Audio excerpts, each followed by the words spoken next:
Technical surveillance તથા human ઇન્ટેલિજન્સની મદદથી crime branch PSI વીડી Ravalia, DP Jhala તથા વીડી ડોડિયાની ટીમને ગુજરાતના અલગ અલગ જિલ્લાઓમાંથી 4વ્હીલર ગાડી ચોરી કરતી એક આંતરરાજ્ય ગેંગના 2 સાગરીતોને પકડવામાં સફળતા મળેલ છે.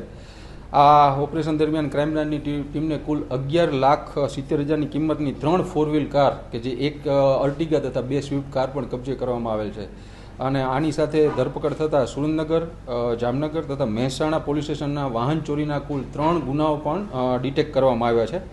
આ આરોપીઓના નામ જોઈએ તો એક પકડાયેલ આરોપીઓ પહેલો છે મુકેશ કુમાર મોહનલાલ મેઘવાડ, કે રાજસ્થાનના પાલીનો રહેવાસી છે. આ આરોપીનો ગુનાહિત ઇતિહાસ ઘણો મોટો છે. તેના વિરુદ્ધ સુરેન્દ્રનગર, વલસાડ તથા પૂર્વ કચ્છમાં ઘરફોડ ચોરી તથા ધાડના ટોટલ 4 ગુનાઓ દાખલ છે.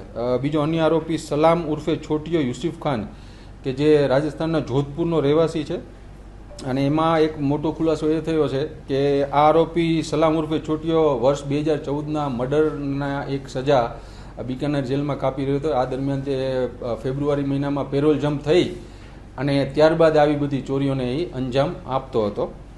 અને હાલ આ બંને આરોપીઓને પકડી અને સંલગ્ન પોલીસ સ્ટેશન સોંપી ત્યાં જ વધુ તપાસ તજવીજ ચાલુ. આ બંને આરોપીઓની ચોરી કરવાની પદ્ધતિ ખૂબ એક હાઈટેક અને ખૂબ અલગ હતી. સર્વપ્રથમ તેઓ ગાડીના કાચ તોડીને અંદર પ્રવેશતા હતા.